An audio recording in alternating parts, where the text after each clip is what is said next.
Welcome back, everyone. Now, ever since I started talking about the world of politics, one of the names that comes up time and time again, one of the names that you guys are always saying, Paul, you must have this man on your channel, and that is Andrew Bridgen. So today, I'm delighted to welcome the man himself. So, Andrew, welcome to the show. Absolutely delighted to have you on today. Thank you for joining us. I'm sure that the vast majority of people watching will know exactly who you are and what you're all about. But for those that don't, just give us a very brief intro of yourself. Okay, my name's Andrew Bridgen. I've been an entrepreneur. I've been briefly in the military. Became an MP in 2010 in Northwest Leicestershire. Served until the last election where I lost badly.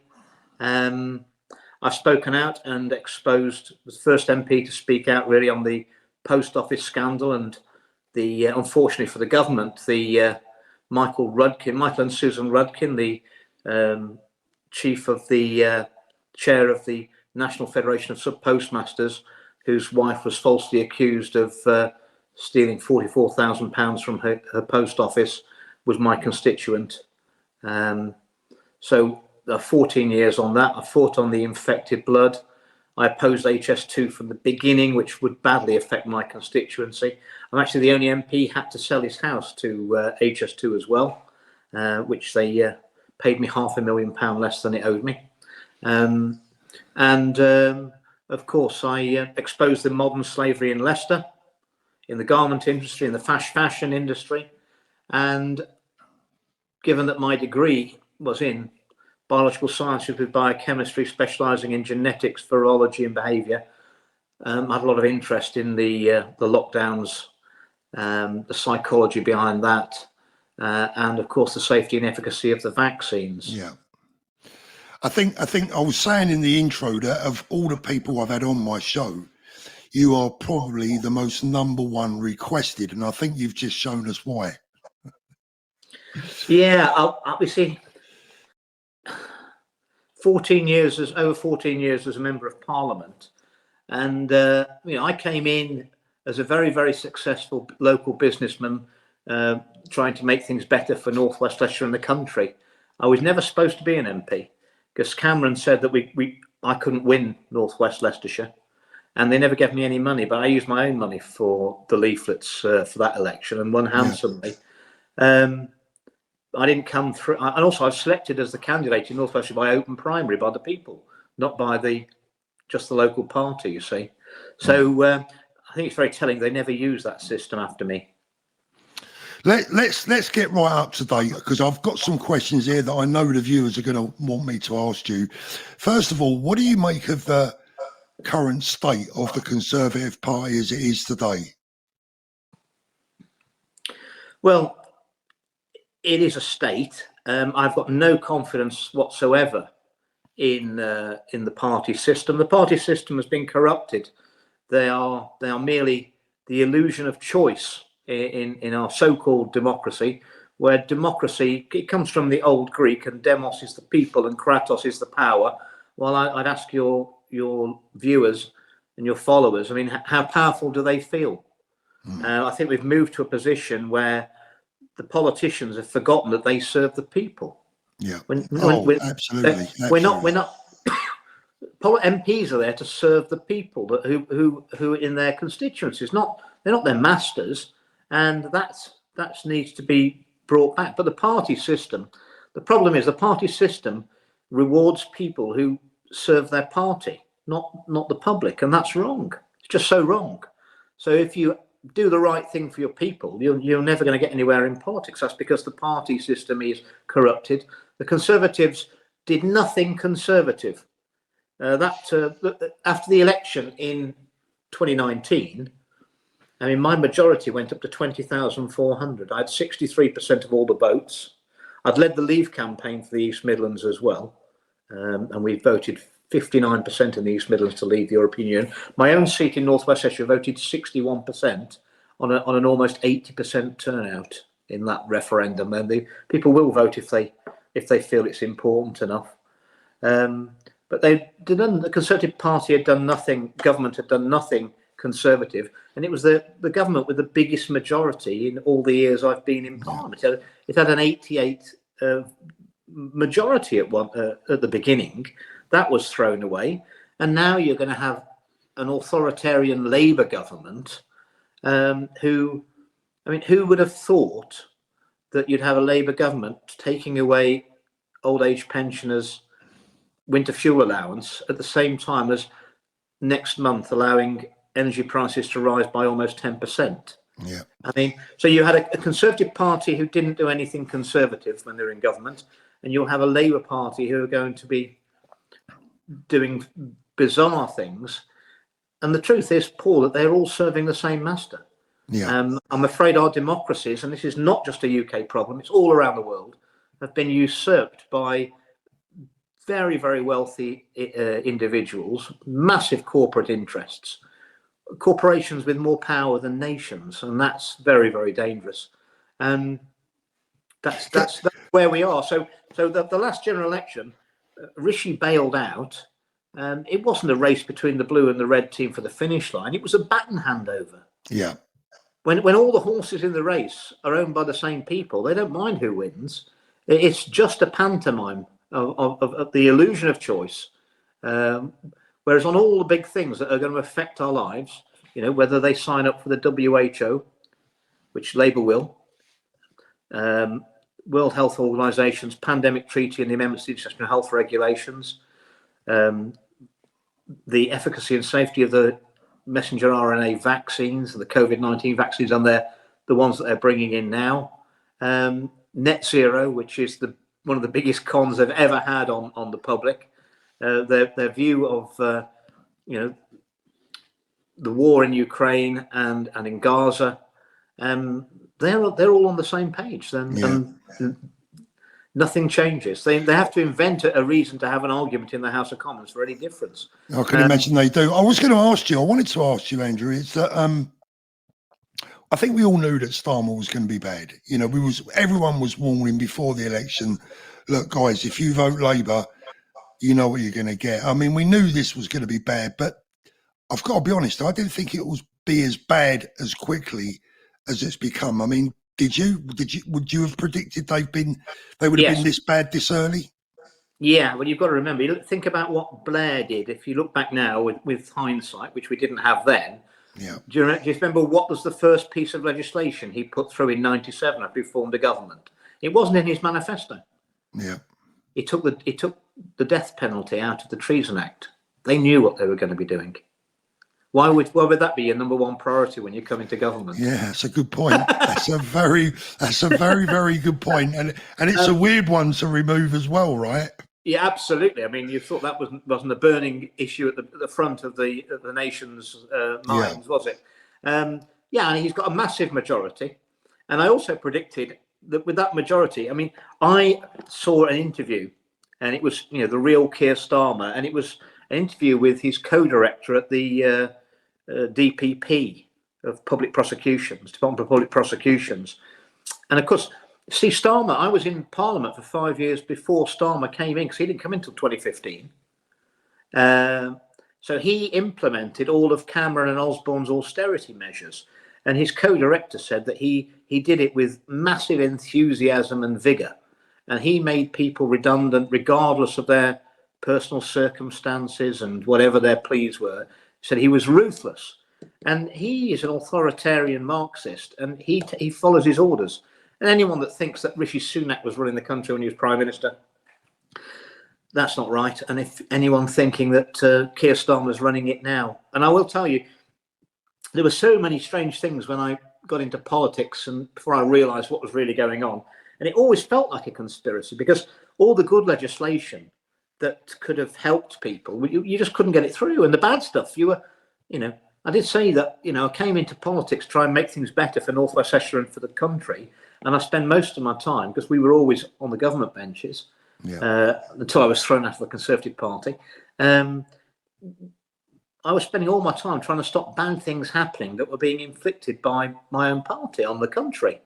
And they'll say, well, stopping bad things and doing good things, it's the same. Well, Yeah, but it's not as satisfying, is it? If all you're doing is trying to stop bad things when you want to be doing Absolutely. good things.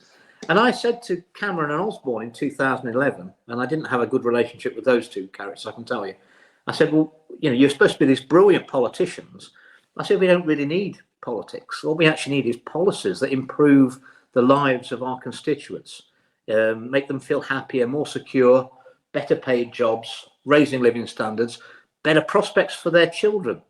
I said, that's all we need to do. I said, we don't need to be good at politics. The policies should sell themselves. We just say, we're going to carry on doing this. And Osborne and Cameron said to me, you don't understand, Andrew. It's all a game. And I didn't understand then. But I do understand now, Paul, I can assure you.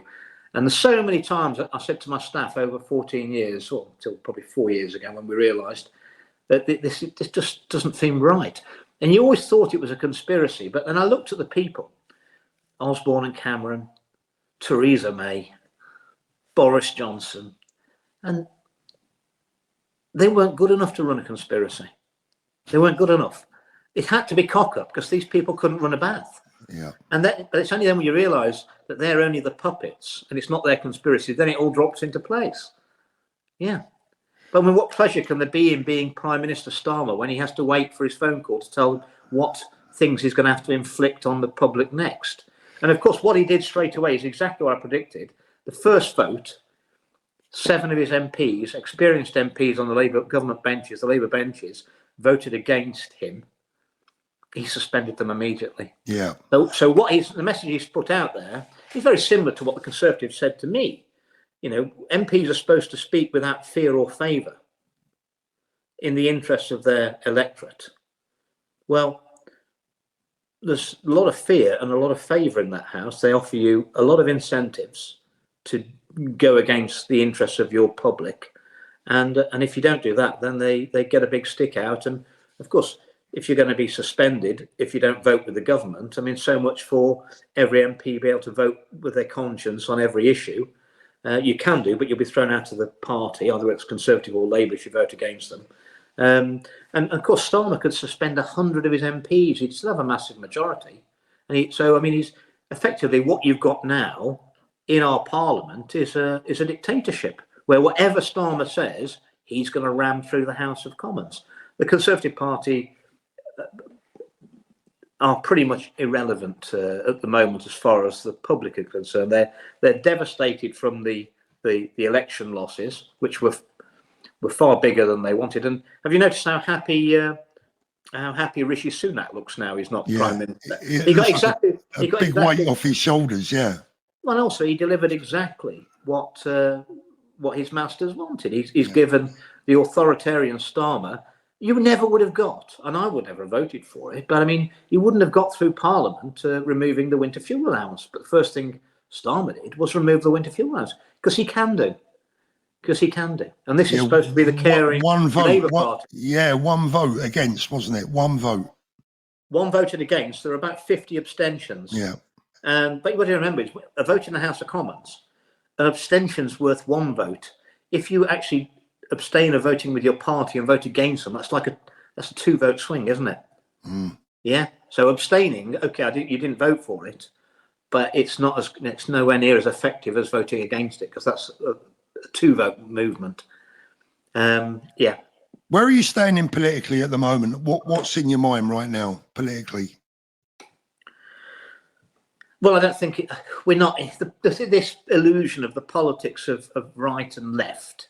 I mean, it is just an illusion. We're not in the politics of right and left anymore. This is the politics of right and wrong, Paul. We're heading under both the major parties. They've been taking away freedoms. Taxes always rise. That takes away freedom. You're going to see policies that are damaging our food production in the UK and around the world. So we're heading for a much more expensive food prices, if not a famine around the world to be engineered in the next few years. We're being pushed to a few days ago, we were almost at nuclear war with Russia. And people don't realise how close we came. If those long-term missiles have been authorised, we're going into a pretty dark place. The Middle East's on fire. the financial system that we've currently got is the Ponzi scheme of fiat money is about ready to, it's going to pop in the next 12 months. And they're looking at bringing in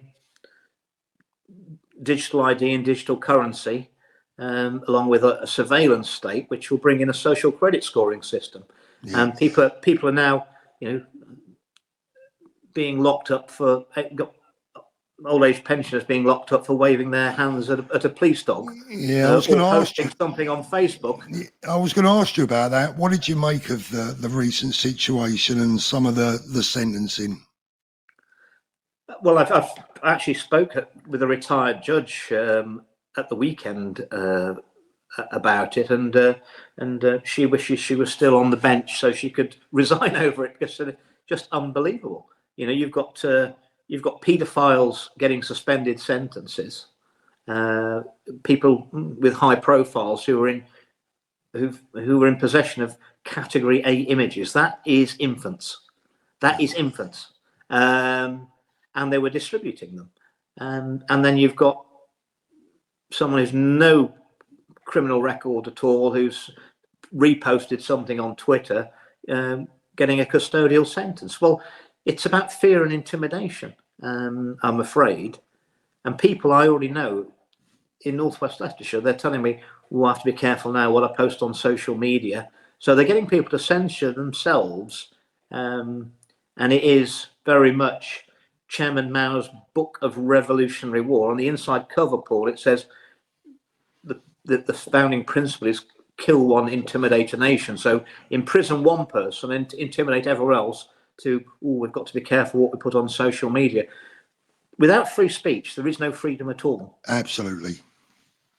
I mean, look, the nation is scared. I mean, you speak to ordinary people just like I do, and wherever I go now, it's really the number one thing on people's minds. But that's coming back to my starting point, that the politicians appear to be the masters of the people, and that's not how it ever should be. That parliament should be doing what the people want. Yeah. And Starmer's got no mandate. He barely got, of the people who could have voted, 1 in 5 voted for the Labour Party. He has no popular vote or mandate from the people. And I don't think this government, even with its massive majority, I don't think it's going to do 5 years. What do you think will happen, Andrew? What are you predicting for them? When you say, because a lot of people have asked me, I can't see Labour lasting long, but with that majority that they've got, I think we will be out on the streets, and what we must have is passive protest. I think we'll just bring the whole country to I think we'll bring the whole system down, and whether that will be a precursor, and I think it might be sooner than you think. It could be that the elections in America are a precursor to it. We can talk about that if you want to. But yeah. They're not going to let Trump win. Let's put it that way. Mm. Not going to let Trump win. That is the feedback that I get from my Trump supporting friends who are very well connected in the US. Yeah. They feel that this is not too big to rig, that he cannot win. Well, they've got to rig it. I mean, they've done such appalling things to Trump that they know he'll come after them. They've got so much to lose because they're guilty. I mean, and yeah, it's the end of the world for them if they lose. So they would push us into a third world war to cancel the elections rather than let him win. But I mean, there were some very dodgy things went on in the election in 2020. They've got everything on the table. They've got avian flu on the table. They've got Mpox. They've got the war in Gaza in the Middle East conflict. There could be an attack on Iran. I mean, I think there's been a lot of restraints shown by some of the people around the world. I think the way we keep poking the Russian bear and we're poking Iran, I think they are hanging on probably for a regime change in America at the election. And if that doesn't come, I think we could be in a very dark place all round. You spoke about Russia, and I watched a video recently, which was an amazing video. It went viral. Where do you feel we are right now with Russia? Well, what I'm going to tell you is the truth, but it's unpalatable for Western ears. In 91, when the Soviet Union collapsed, we promised the Soviet Union, or Russia, that if they let the West have East Germany back for reunification, we wouldn't move NATO and the European Union further east. We've broken that agreement. We've broken it repeatedly. Since 91, we've moved. First of all, it was always the European Union first. They become members of the European Union. Then a few years later, they joined NATO. And that has moved 1,000 miles nearer to Moscow. We've moved our borders. And Putin's been very clear for more than 10 years that he's not going to allow Ukraine to join NATO and have nuclear missiles on his border, which could be hitting Moscow in 30 minutes. And if you think back to 1962, the world went to the brink of nuclear war because the Americans, supported by us, were not going to allow the then Soviet Union to put nuclear missiles in Cuba, 90 miles off the Floridan coast. So, those are all the facts. We had the Minsk I, Minsk II agreement, where again, we promised that we weren't going to move NATO and Europe closer to Russia's border. And we have. So I think the fact that he's been as restrained as he has, when we were now in a situation, and we have been for a long time, and I came out with this well before the election, that, Rishi Sunak said to the generals in the MOD from one of my sources that he didn't want to be a wartime prime minister. And that's why he called that snap election. That's one of the reasons. Well, if Putin wasn't showing restraint, we've currently got our Storm Shadow missiles donated to Ukraine by the UK being targeted and organised with UK technicians, we'll call them technicians, shall we, in Ukraine, firing those missiles into Russian territory. And the Americans are doing the same, the Germans are doing the same, the Poles are doing the same, the Swedes, all the NATO countries are in there. There's a lot of NATO personnel, our people in there. And a few months ago, they would have been in our armed forces, I've no doubt whatsoever. It's a very, very dangerous game to be playing, isn't it? And also, they've got no mandate because Parliament's never voted on it. They've never come clean about any of this. The public have never had that public debate about any of this. We're sleepwalking into a third world war. And I would just point out to your subscribers, your followers, that, if we had a big war, that would give the current regime in America the excuse to cancel the elections altogether, because they don't have elections during major wars, and that's a fact. What do you think Trump? Very worrying. What do you think Trump would do differently? Well, when he was president, he didn't get America into any more wars. He was getting us out of wars. I think he's the only president that anyone can remember that didn't get America into a war. He says that he could sort out the Ukraine crisis war situation in 24 hours. Well, we'll be fighting in Ukraine for as long as the West wants to keep handing over the money and handing over the weapons. But Ukraine's going to lose. And I predicted this 8 months, 10 months ago and asked them to negotiate when they were in a position of stalemate. It's not a stalemate now. The country with Ukraine only had 44 million people in it when it started. Russia was 140 million. In a war of attrition, how does a smaller country win like that? It just hasn't got the manpower in a war of attrition. And if we look back through history, Russia has actually been our ally in the last two major conflicts. And they always ended up fighting a war of attrition and took massive casualties. They dealt with 75% of the German war machine during the Second World War, which was formidable, and they took 26 million casualties. So they're not unused to that. Ukraine now has got less than 20 million people living in it. A lot of people have emigrated, and they're not going back because there's nothing to go back to at the moment. And by the time, even if it stopped tomorrow, by the time Ukraine's rebuilt, those people, most of them, are never going back, and they've suffered an awful lot of casualties. The only way that war is going to continue is with NATO boots on the ground, and that means we're at war with Russia. And we believe, Paul, in nuclear deterrence, don't we? That you have a nuclear weapon because people don't attack you because of the threat of nuclear deterrent. But if we believe that, that's why we've got 215 nuclear warheads on our Trident submarines, one of them constantly at sea. Why are we attacking someone who's got 5,800 nuclear warheads? Yeah, crazy.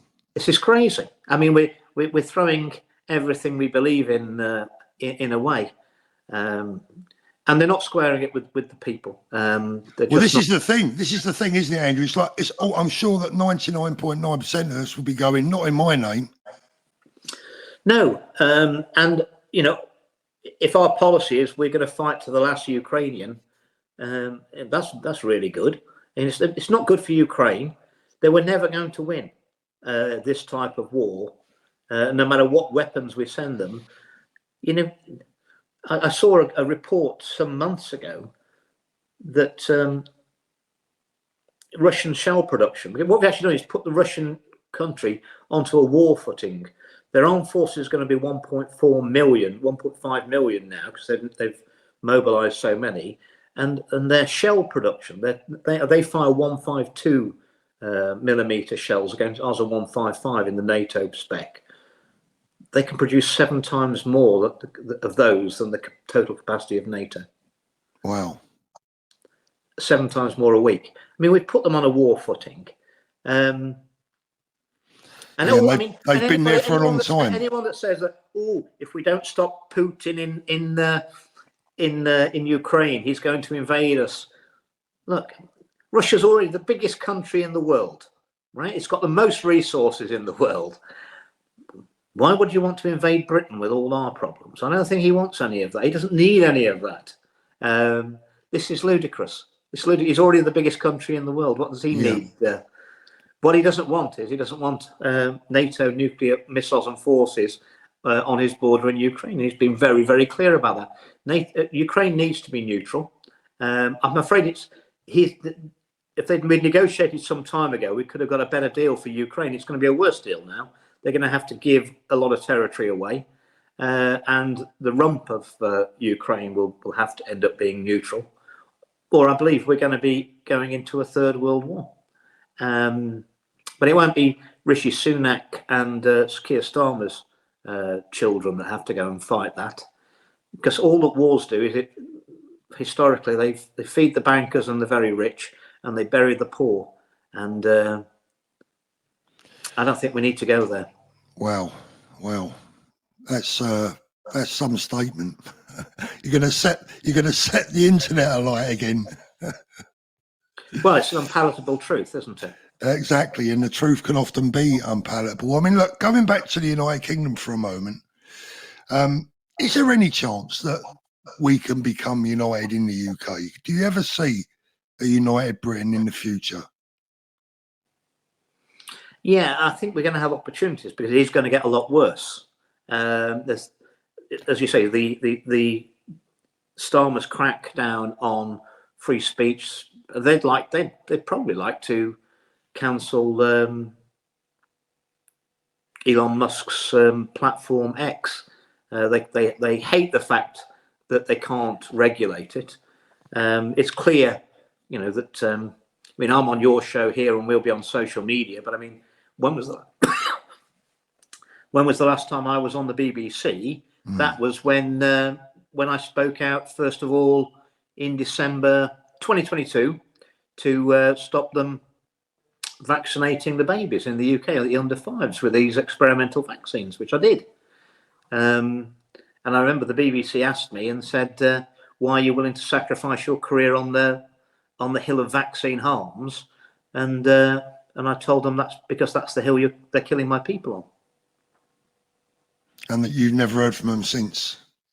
I did one little tiny clip about, when they cancelled HS2, which I'd voted against for 10 years and spoken against, I was invited by Kirsty Walk to go on to Newsnight because I'd spoken about it for 10 years and always been consistent that it was always going to get cancelled. It was always going to go over budget and it was never going to happen. It was inflicting a lot of harm on my constituency and other people unnecessarily.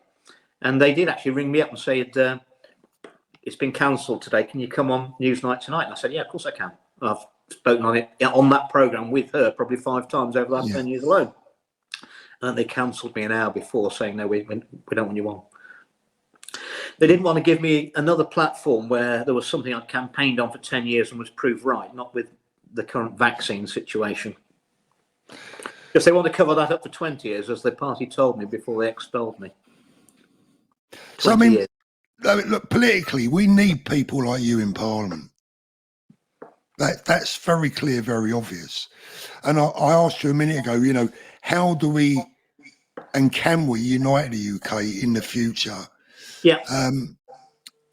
Do you have a vision? Do you have a vision for that?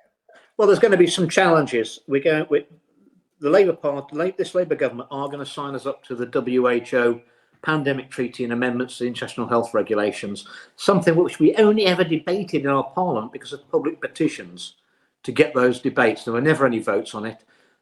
The Parliament will not even have a vote on the amendments to the International Health Regulations because they'll say that's an amendment to an existing treaty.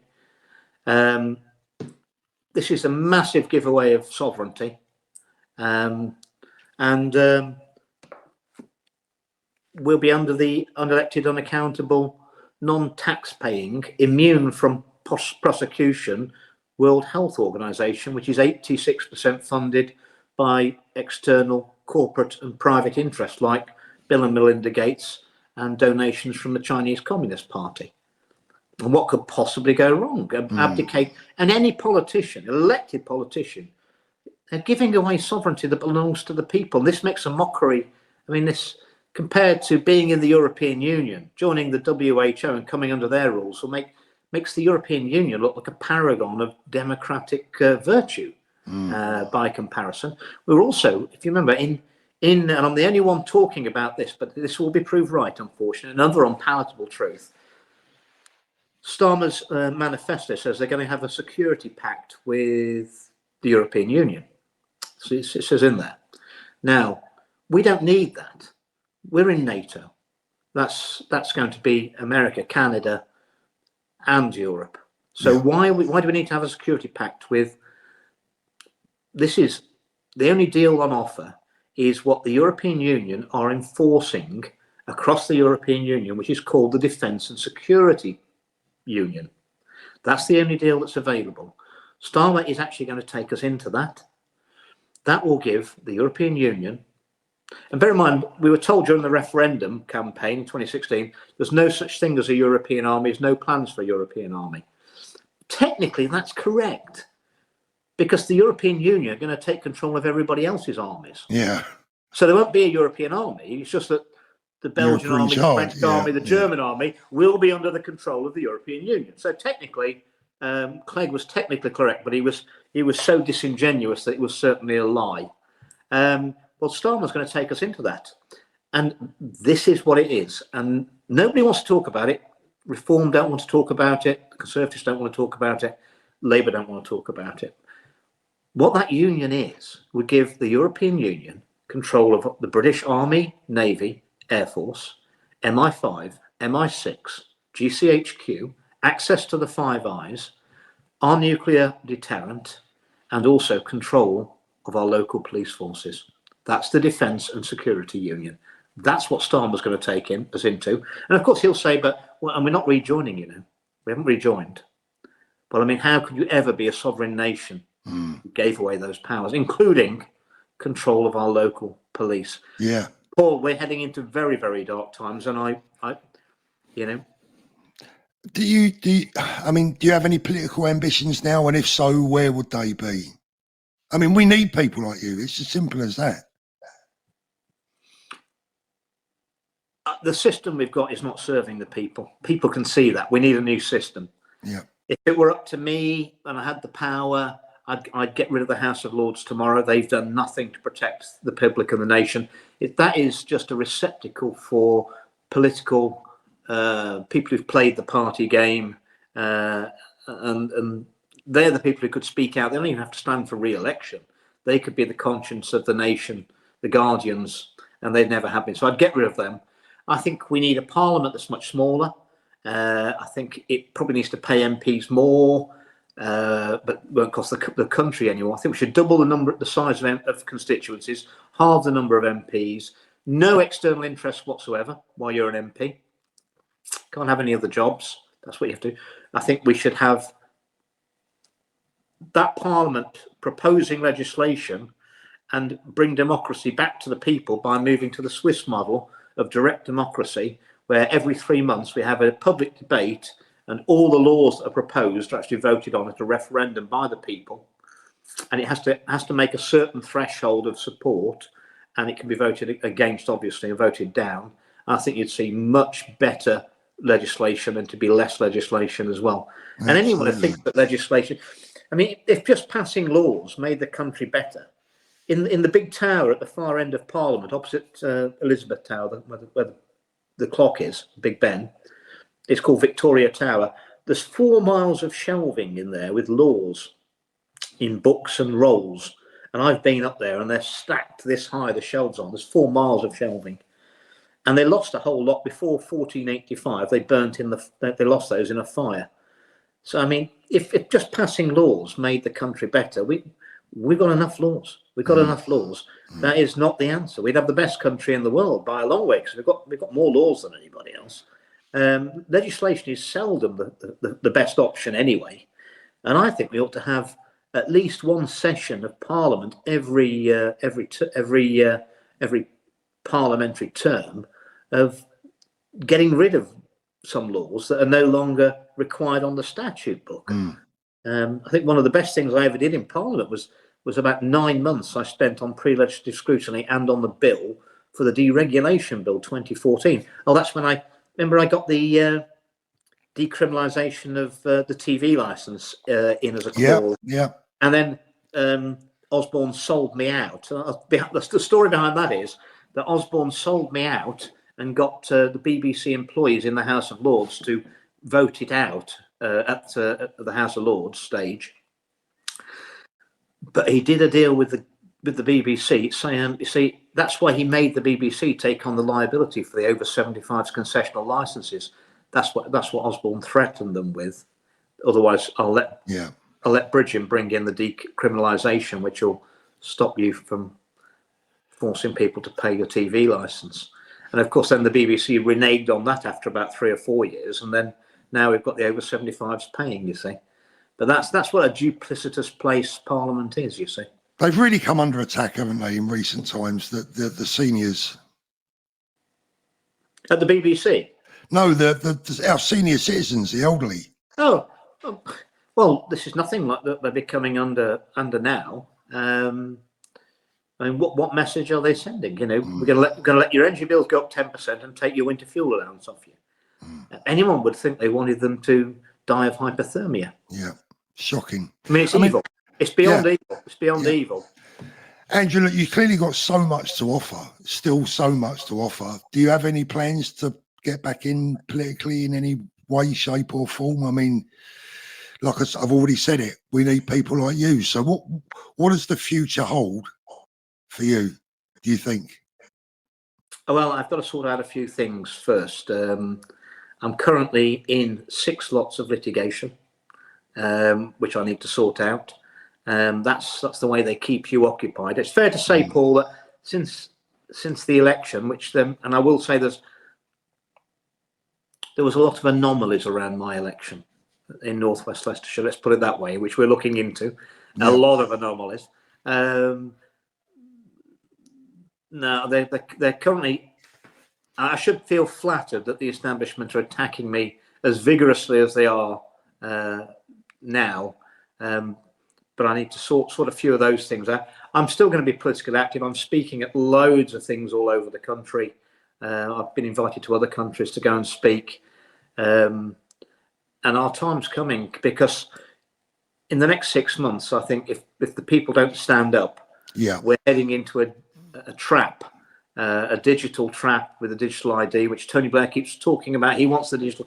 We've been talking about it for 20 years. It's his cure-all for everything. Somehow or other, having a digital ID in this country is going to protect us from the illegal migrants. I mean, how is that going to work? You know, how is that? How on earth is that going to work? And we're supposedly going to war in Ukraine to protect their borders. We can't even protect our own borders. Yeah, They've got no intention of protecting our own borders. Without borders, you can't have a country. Without borders, you can't have a free at the point of need health service or any sort of generous social service and protections and benefits for the public, because we don't know who's going to be here. Yeah. So there's huge issues. I mean, look, we could go all night. When the time comes, I will stand up, and I hope the people will stand with me, because I know they will. If we end up in this digital trap of digital ID and digital currency, it's much easier not to walk into the trap than to try and get out of the trap once we're in it. But I think we're coming to watershed moments, and it's not just in this country; it's going to be around the world. Absolutely. I don't think it's going to be long after that. Whatever happens in the election in America in November. Is that the pivotal moment, do you think? I think people, when Trump isn't allowed to win that election, I mean, how many assassination attempts are they going to have at him? He's a very brave man. We're all flawed characters, and he's got as many flaws as any of us, and sure. So have I. But at the end of the day, he's got some guts, and they're preparing everything already. I mean, they're saying there's polls out with Kamala Harris slightly ahead. I mean, who are they asking? Yeah. But I mean, the mainstream media is completely controlled around the world, isn't it? Of course, yeah. I mean, who watches it anymore? You'll notice that there's no television on the stand behind my head. Yeah. I took all my TVs down a long time ago. I don't watch any of that. I mean, this is just pure propaganda and brainwashing. Andrew, when I run my live streams, I have more live viewers than Sky News. That says it all. Well, it's not difficult, is it? Because nobody wants to watch exactly, that. Exactly.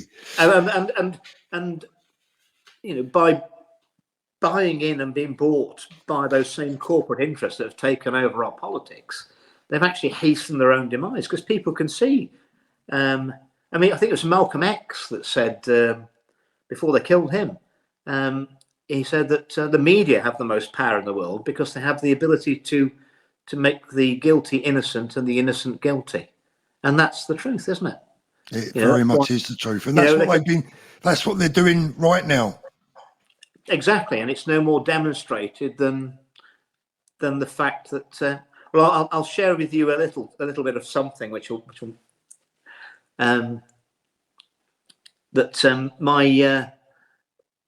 when my barrister put the pleadings right against Matt Hancock, and I'm back in court with him on the 26th of November, hopefully. That day I got another parliamentary standards investigation announced, and 3 days later my barrister got a bar standards investigation announced against him. Wow. And he DSA'd everybody he knew and found out that it was actually a legal firm in London, I'm not going to name, very famous legal firm in London, who were instigating these complaints against him and mobilizing judges and barristers to make these spurious complaints against my barrister to cause him more aggravation. Starmer made the lead partner of that legal firm head of the CPS about 6 weeks ago. Small world, isn't it? Wow. Wow. Say no more. Say no more. Oh, Andrew, look, I could go on and on and on with you all day and all night, but I know you're limited for time today. I am today, but I'm sure we can speak again in the next few months. We'll have 100%. It's been an absolute pleasure. We're going to be in for a bumpy ride. We are. And things have to get worse before they're going to get better. But people are waking up pretty fast now. And there's going to be lots of opportunity to wake people up, given the events we're going to have over the next few months. Yeah. And we're only going to get one crack at stopping what's happening to us. And I promise you, I'll be there. We need to unite. Andrew, God bless you. Thank you so much. Look after yourself. You too. Take care, and I hope everything goes well for you. Amazing. Thank you very much. Thank you.